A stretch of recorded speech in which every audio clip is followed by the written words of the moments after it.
What's up, ladies and gentlemen, back again with another video, and today we're going to be doing a movie review on 28 Days Later. Now, 28 Days Later is a horror movie that came out in 2003, and it stars Cillian Murphy, Naomie Harris, Christopher Eccleston, who you probably remember from Doctor Who. I believe he was the Doctor for one season with I can't even remember that actress's name. I forgot what her name was, but I believe she played a character named Rose. And the other cast members consist of let's see if I could see right here, Megan Burns and Brendan Gleeson. Said the film was written by Alex Garland and directed by Danny Boyle. This film was made off, I believe, an $8 million budget, but it I guess grossed $84 million worldwide, at least from what I looked up online. But yeah, this is a horror flick about how some animal activists end up releasing some infected animals. I believe they were infected monkeys, and ends up letting the rage virus out. And then you fast forward, I guess, like 28 days later, and it shows how the rage virus has taken over London. It has taken over, the United Kingdom. And then we get to Cillian Murphy's character. I believe he's Jim in the film. He's just getting out of the hospital, and he's trying to figure out what's going on. The city is completely deserted.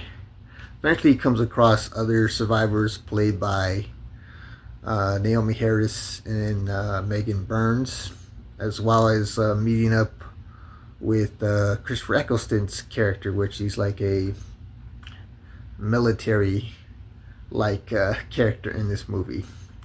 And this was released in 2003, so this predates his time as Doctor Who, because I believe when he became Doctor Who, that didn't happen, I think, until like 2004, 2005. It's been a long time since I actually watched any of the Doctor Who stuff, even though I got a whole DVD library in there in my collection.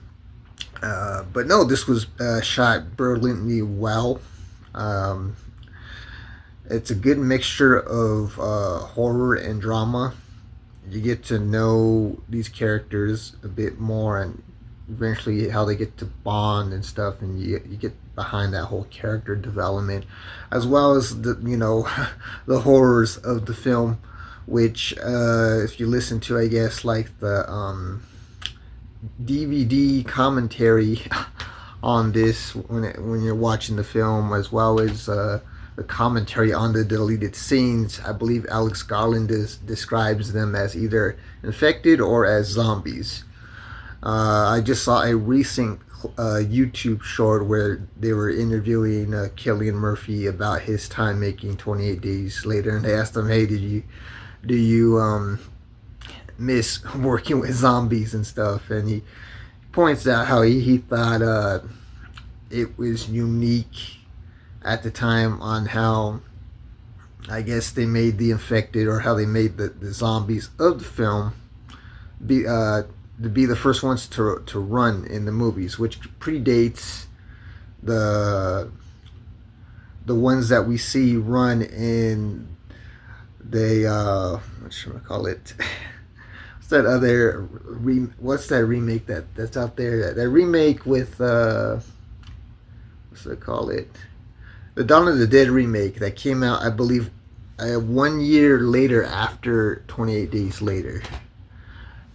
Because in that one, they actually showed running zombies. But I guess this predates it by 1 year, because it was released in 2003.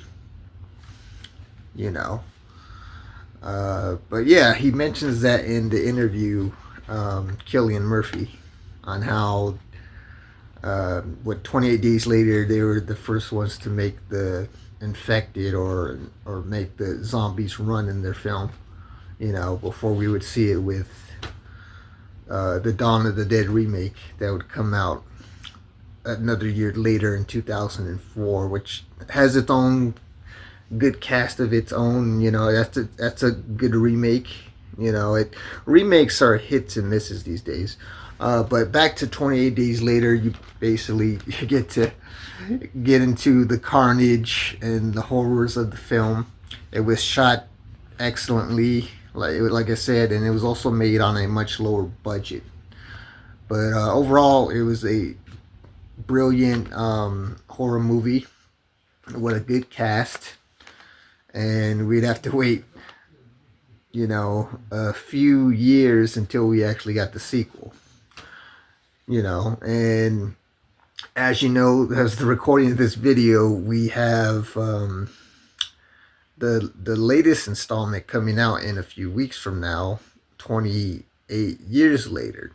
So we'll see how that turns out. So that's my thoughts on 28 Days Later, about, you know, the animal activist is, you know, freeing the infected monkeys, which leads to the rage virus, which causes, you know, the outbreak spread out throughout London and throughout the UK, and then you see all the stuff that I mentioned that Cillian Murphy said in the little short interview clip. But yeah, overall, 28 Days Later is a pretty good movie. I give it a solid B+. And it's a good watch, you know. And if you're looking to get these movies right here on DVD and Blu-ray, I'm telling you, they're charging like an arm and a leg off of like eBay and Amazon. So if you're lucky enough to have these movies in your physical library, whether they be on Blu-ray or DVD, you might want to hold on to them. So hopefully you guys enjoyed today's movie review on 28 Days Later.